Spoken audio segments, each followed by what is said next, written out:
Ya, terima kasih Anda masih bergabung bersama kami dalam Market Review. Pemerintah telah mendeteksi varian baru COVID-19 yang dikenal sebagai subvarian Omicron XBB di Indonesia. Meski tingkat penularan varian baru XBB tersebut lebih cepat, namun fatalitasnya tidak lebih parah dari varian Omicron sebelumnya.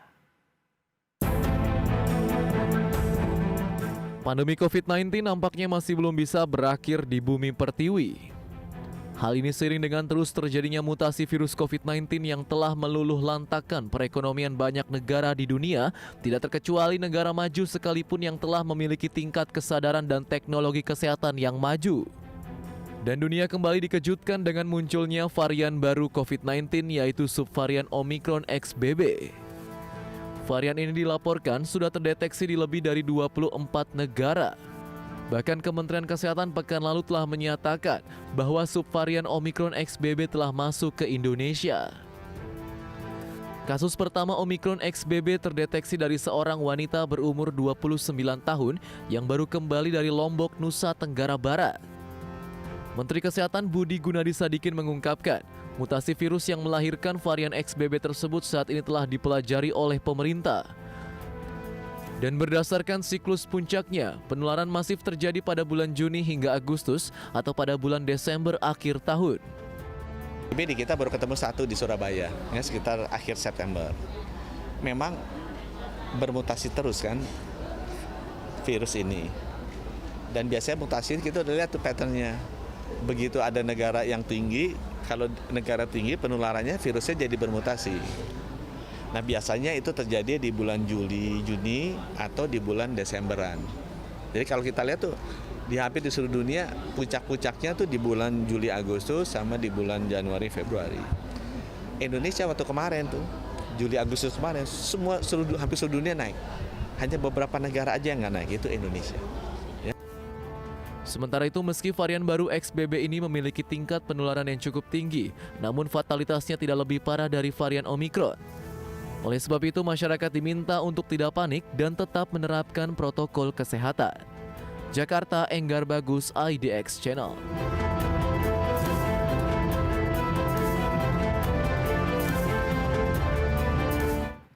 Ya, berikutnya kami sampaikan infografik terkait dengan gejala subvarian dari Omicron XBB itu apa saja. Ya, seperti yang bisa Anda saksikan di layar televisi Anda, kita akan lihat gejala-gejalanya seperti apa. Ada demam atau menggigil, kemudian batuk, sesak napas atau napas yang rasanya tidak lega, kemudian badan mulai lelah dan lemas, nyeri otot atau sekujur tubuh rasanya sakit, kemudian sakit kepala, lidah tidak rasa, kemudian hidung juga tidak bisa mencium bau. Ada juga sakit tenggorokan, kemudian pilek atau hidung tersumbat, mual atau muntah, kemudian sakit perut atau diare. Itu dia beberapa gejalanya. Lantas bagaimana dengan kasus konfirmasi positif COVID-19 di Indonesia? Ya, kita lihat dalam beberapa pekan terakhir ya, trennya dari tanggal 20 Oktober sampai dengan 28 Oktober 2020. Itu dia data yang seperti bisa Anda saksikan di layar televisi Anda. Ya, pemirsa, untuk membahas beberapa data dan informasi yang sudah disampaikan tadi, kita akan langsung saja berbincang bersama dengan Dr. Muhammad Sahril. Beliau adalah juru bicara Kementerian Kesehatan Republik Indonesia. Halo, selamat pagi, Dr. Sahril. Ya, selamat pagi, salam sehat buat pendengar semua. Baik. Salam sehat juga ini. Terima kasih banyak dok atas waktu yang disempatkan. Ini bicara mengenai varian baru ya dari COVID-19 begitu. Bisa Anda jelaskan terkait dengan varian XBB ini seperti apa dok? Ya, terima kasih. Jadi kita kan masih pandemi ini ya Mas ya. Masih pandemi buat kita ketahui bersama. Artinya COVID itu masih ada loh di sekitar kita. Dan ciri khas dari virus ini adalah dia selalu bermutasi untuk mempertahankan hidupnya. Nah, jadi jangan kaget kita. Nah, satu hal ciri khas mutasi itu biasanya ada kenaikan kasus. Nah, jadi alhamdulillah untuk XBB ini memang sudah 24 negara ya yang terjadi, yang sudah melaporkan termasuk Singapura yang memang lagi trennya tinggi. Hanya saja informasi angka kesakitan atau yang dirawat di rumah sakit itu tidak terlalu tinggi, bahkan juga tidak ada yang menyebabkan kematian secara langsung oleh XBB ini. Nah, alhamdulillah untuk di Indonesia kemarin kan 4 ya, dari 3 hari yang lalu ada 4, 1 di Surabaya atau Jawa Timur, yang 3 di DKI. Nah, kemarin bertambah 4 lagi menjadi 8. Jadi di DKI itu menjadi 5, kemudian 1 lagi di Kalimantan, kemudian di Jawa Timur, dan 1 lagi di Bali ya mungkin ya. Nah, dari semua ini alhamdulillah tercatat di kita, mereka ini tidak berat sakitnya, ringan. Ada yang isolasi mandiri, tapi juga ada yang dirawat di rumah sakit hanya beberapa hari terus kembali pulang atau dipulangkan untuk dilakukan isolasi mandiri. Jadi alhamdulillah hari ini kita tercatat 8 kasus yang ada XBB-nya, Mas. Wow, berarti sudah ada 8 begitu ya dari Ya. penderita XBB. Meskipun tadi dari sisi tingkat penularannya tidak separah dengan varian Omikron sebelumnya berarti ya Pak Dokter ini? Betul, Mas. Baik, lantas apa yang perlu dicermati juga nih? Apakah ini juga sudah menjangkiti banyak negara? Kabarnya sudah lebih dari 20 negara ini yang ada penyebaran dari varian XBB ini. Ya, 24 negara. Jadi gini, kan ini kan pandemi kan masih seluruh dunia. Ya. Jadi kewaspadaan masih penting dilakukan oleh seluruh negara. Salah satu yang harus diwaspadai adalah adanya subvarian baru, ya, subvarian baru. Karena biasanya subvarian baru menimbulkan lonjakan kasus. Oke. Nah, perlu kita tingkatkan apa? Ya tetap mengetatkan pintu-pintu masuk di negara kita yang berbatasan atau yang cenderung memang negara yang mempunyai data yang kasusnya meningkat. Itu pertama ya. Jadi harus dilakukan. Nah, kalau kita yang perlu diketatkan karena berdekatan dengan Singapura, salah satu adalah dengan di Batam. Di Batam itu kan mudah sekali ya terjadinya suatu orang ke Singapura melalui Batam. Tapi juga pintu yang masuk yang lain perlu kita perketat. Di samping kita prokes maupun vaksinasi ini jadi bagian dari kita untuk mengawal agar pandemi ini betul-betul bisa berakhir dengan baik dan secepatnya, termasuk di Indonesia ya. Baik. Lantas Pak Syahril, kalau kita bicara mengenai metode penanganannya, kemudian pengobatannya pun sama dengan varian COVID sebelumnya? Ya, sama ya. Tadi kan gejalanya juga sama, cuma lebih ringan. Nah, gitu ya. Jadi antara Delta, kemudian Omikron, dan sekarang itu sama. Karena yang pertama diserang adalah saluran pernapasan. Berarti dia batuk, bisa pilek, kemudian sakit tenggorokan. Yang lain-lain ada demam dan seterusnya. Coba dia tidak terlalu berat. Apalagi tidak beratnya ini ada suatu reaksi karena antibodi sebagian besar rakyat kita atau masyarakat kita sudah divaksinasi 1 dan 2 ya. Itu dia ya, berarti memang efektif kalau kita bicara mengenai vaksinasi yang sudah dilakukan oleh masyarakat sejauh ini. Dan bagaimana dengan tracing yang dilakukan oleh penderita begitu dari 8 penderita yang tadi sudah Dr. Syahril sampaikan, bagaimana hasilnya? Jadi ada satu keharusan yang disebut dengan surveillance namanya.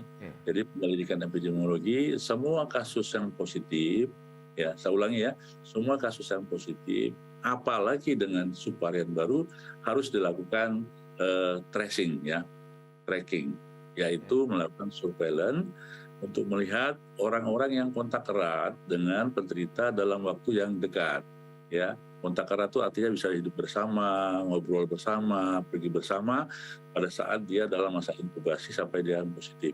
Nah, alhamdulillah dari ke-8 itu kita kontak tracing-nya negatif, Mas ya. Sudah kita lakukan terhadap kontak erat pada pasien 8 itu. Baik, dari 8 pasien yang tadi Anda sampaikan juga ini menderita XBB, apakah transmisinya lokal, domestik begitu atau dari luar negeri? Kembali kami sampaikan infografis untuk Anda. Ini ada 10 provinsi dengan kasus aktif tertinggi COVID-19 per 28 Oktober 2022. Ya, datanya bisa Anda saksikan kembali di layar televisi Anda. Kita lihat provinsi mana saja ini yang memiliki kasus aktif tertinggi dari COVID-19. Ada DKI Jakarta, kemudian Jawa Barat, Jawa Tengah, Banten, Jawa Timur, Sulawesi Selatan, Kalimantan Timur, kemudian Yogyakarta, NTT, dan Bali. Itu dia 10 provinsi dengan kasus aktif tertinggi per 28 Oktober. Berikutnya, data vaksinasi dari COVID-19 bagaimana hingga 28 September kemarin. Ya, seperti yang bisa Anda saksikan ini sudah mengalami lonjakan yang cukup signifikan ya, vaksinasi 1, 2, dan 3 hingga booster 1 dan 2 begitu karena ada vaksinasi sampai dengan tahap keempat. Itu dia. Kita akan lanjutkan kembali perbincangan bersama dengan Dr. Muhammad Sahril, juru bicara Kementerian Kesehatan Republik Indonesia. Ya, Dr. Sahril, berdasarkan data tadi kalau kita cermati dengan kondisi yang ada, kemudian 8 penderita XBB begitu yang terdeteksi di Indonesia. Tadi bagaimana dari pola penyebarannya? Transmisinya sendiri dari lokalkah atau dari luar negeri nih, dokter? Jadi untuk yang subvarian baru XBB ini, 2 itu dari perjalanan luar negeri dari Singapura ya. Sedangkan 6 adalah transmisi lokal. Artinya untuk virus ini bisa dong dia bertransmisi itu baik lokal maupun yang impor ya. Nah tadi kan sudah sampaikan ada 10 provinsi yang mengalami tinggi lah banyak kasusnya. Dan memang dalam 3 hari yang terakhir Kamis, Jumat, Sabtu itu kita terjadi naik ya 3.000-an ya. Sebelumnya kan 2.000, 2.200. Tetapi hari Minggu kemarin turun kasusnya menjadi 2.700. Mudah-mudahan hari ini turun lagi ya. Jadi memang ini adalah fluktuasi tanda adanya pandemi kita masih ada. Jadi tetap kita waspada, hati-hati, tapi jangan terlalu panik, jangan terlalu cemas. Jadi kenaikan ini masih dalam batas yang wajar. Karena apa? Tingkat hospitalisasi di kita juga masih tidak terlalu tinggi. Dan juga angka kematian kita juga tidak terlalu tinggi. Jadi masih berfluktuasi dalam batas-batas yang sebelum kenaikan kemarin, Mas. Oke, tapi kalau kita cermati dengan kondisi yang ada saat ini, vaksinasi nampaknya masih menjadi game changer ini ya, Pak Sahril, terkait dengan penanganan COVID-19 di tanah air. Jadi betul ya, jadi vaksinasi adalah salah satu strategi untuk kita mencapai atau mengakhiri pandemi seperti yang disampaikan oleh WHO, oleh Dr. Tedros, Direktur Jenderalnya WHO. Ya. Nah memang di akhir atau 2 minggu terakhir ini stok vaksin di negara kita memang ada yang kurang, menipis, bahkan ada yang juga kehabisan. Kita sudah melakukan realokasi antar kabupaten, antar provinsi. Ya, sebagian besar menolong, tapi juga ada yang tetap tidak bisa karena memang betul-betul vaksinnya menipis. Tapi alhamdulillah, minggu kemarin kita sudah dapat mendatangkan 5 juta dosis, Mas ya, dari Pfizer dan sudah diedarkan 2,5 juta sesuai dengan proporsional, artinya sesuai dengan kebutuhan masing-masing daerah. Nah, 2,5 lagi akan diedarkan lagi dan kabar baik yang terbaru adalah vaksin dalam negeri buatan negara kita sendiri dari PT Bio Farma dengan nama Indovac itu bulan November ini itu sudah akan diedarkan. Ya, sudah diedarkan rekomendasi dari Badan POM. Jadi alhamdulillah dengan suplai dari dalam negeri Indovac ini itu akan menutup kekurangan vaksin yang selama ini memang ada ya. Tapi insya Allah.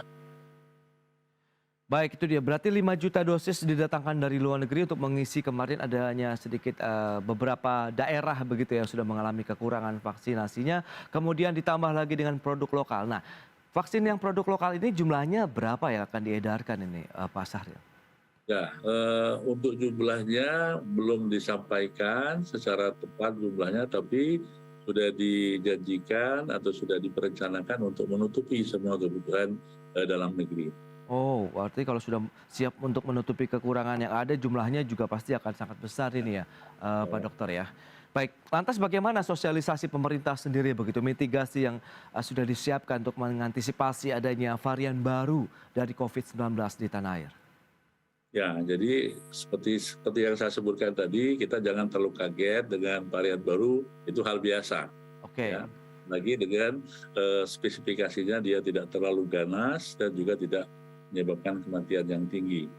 Jadi antisipasi kita ya kita tetap bagaimana seluruh warga dengan meningkatkan disiplin protokol kesehatan dan vaksinasi ini menjadi bagian utama dalam rangka untuk pencegahan dan pengendalian dan juga untuk bagaimana kasus tidak bertambah.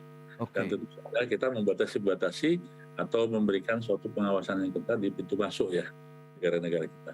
Baik, lantas bagaimana dengan pola hidup sehat, kemudian penerapan dari protokol kesehatan sendiri di masyarakat begitu? Karena ini sudah menjadi bagian sebenarnya dari budaya kita begitu. Menurut Anda, apakah ini sudah sesuai dengan harapan dari pemerintah sendiri, Pak Syahril? Ya, jadi sebetulnya budaya sehat itu menjadi kebutuhan masing-masing orang ya, menjadi kebutuhan masing-masing keluarga. Jadi saat ini tidak lagi ini budaya hidup sehat ini menjadi apa namanya mandatori atau pemaksaan dari pemerintah, tapi kebutuhan kita. Contoh, bagaimana kita melakukan perilaku hidup bersih dan sehat di pribadi, pola makan, pola minum yang bergizi, olahraga, dan juga menghindari minuman-minuman yang berbahaya, sekaligus menjaga lingkungan. Dan ini menjadi kebutuhan bagi kita semua, termasuk protokol kesehatan itu kebutuhan. Jadi kalau kita butuh loh pakai masker, kita butuh loh menjaga jarak, kita butuh loh untuk cuci tangan. Ini kesadaran ini, termasuk semuanya penyakit ini biasanya itu tidak bisa masuk ke seseorang itu, apalagi orang itu sehat, kondisi baik. Caranya baik bagaimana? Ya tadi perilaku hidup bersih dan sehat. Oke, termasuk juga penerapan dari penggunaan masker sendiri. Anda melihat ini sudah juga ya hampir semua lah dikatakan masyarakat kemana-mana sekarang sudah pakai masker ini. Dok, bagaimana Anda melihatnya? Jadi betul, jadi alhamdulillah kalau kita ngelihat kan masker itu sudah menjadi suatu budaya, gaya hidup ya. Coba kita aja kalau keluar kalau nggak pakai masker kayaknya rasanya ada kurang ya gitu ya. Oke. Tapi kita boleh buka, umpamanya kita lagi olahraga ya, kemudian kita sendirian atau dalam keluarga itu ya boleh juga kita buka. Tapi kalau dalam kita harus keluar di kantor, kemudian di mall, di pasar, di bandara itu ya memang ini tetap karena kita masih pandemi ya. Oke, bicara mengenai varian XBB ini, banyak pihak juga ini memberikan satu concern begitu. Apakah nanti ke depan ada peluang lagi ada pemberlakuan pembatasan aktivitas masyarakat kembali atau tetap seperti yang ada saat ini normalisasi yang masih terus diberlakukan mengingat ini menjadi salah satu juga pendorong daripada aktivitas ekonomi masyarakat dan ujung-ujungnya adalah perekonomian nasional ini Pak Syahril. Ya, saya kira PPKM itu salah satu upaya atau strategi kita ya. Jadi alhamdulillah dengan PPKM ini level 1 kita sebetulnya bisa beraktivitas normal loh ya. Ya, sudah 100% semua ya. Cuman hanya tetap ya kita harus ada protokol kesehatan, harus hati-hati dan sebagainya. Memang antara ekonomi dan kesehatan itu harus seiring gitu ya. Tidak cukup ekonomi sendiri, kemudian dengan kesehatan sendiri harus bersama-sama. Nah tentu saja kita tidak ingin kasus naik lagi, karena ini mungkin panjang, sehingga perekonomian kita juga semakin ya tidak terkendali lagi. Ini semuanya kita. Baik, dari sisi koordinasi dari pusat daerah begitu masih tetap solid Pak Syahril? Ya masih ya, kan tetap Pak Presiden mengawasi langsung dan memantau langsung, apalagi kita ada PNBP ya, yang BNPB yaitu Satgas Covid juga masih. Kementerian Kesehatan dengan sektor yang lain. Karena ini adalah masalah nasional ya, pandemi.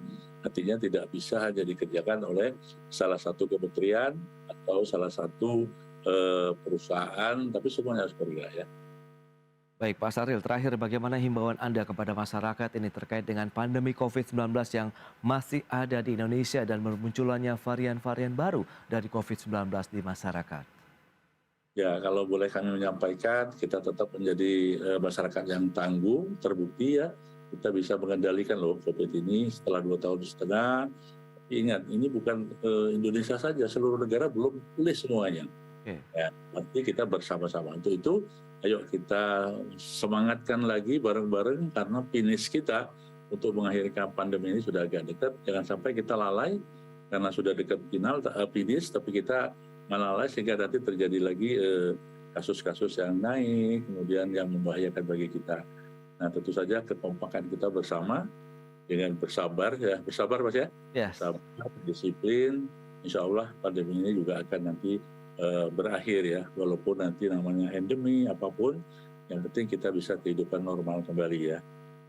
Baik, demikian pemirsa, yang penting memang adalah kita menjaga kesabaran kita, kemudian kedisiplinan dalam menerapkan protokol kesehatan sehingga benar-benar nanti COVID-19 benar-benar juga bisa enyah ataupun pergi dari bumi pertiwi tanah air Indonesia.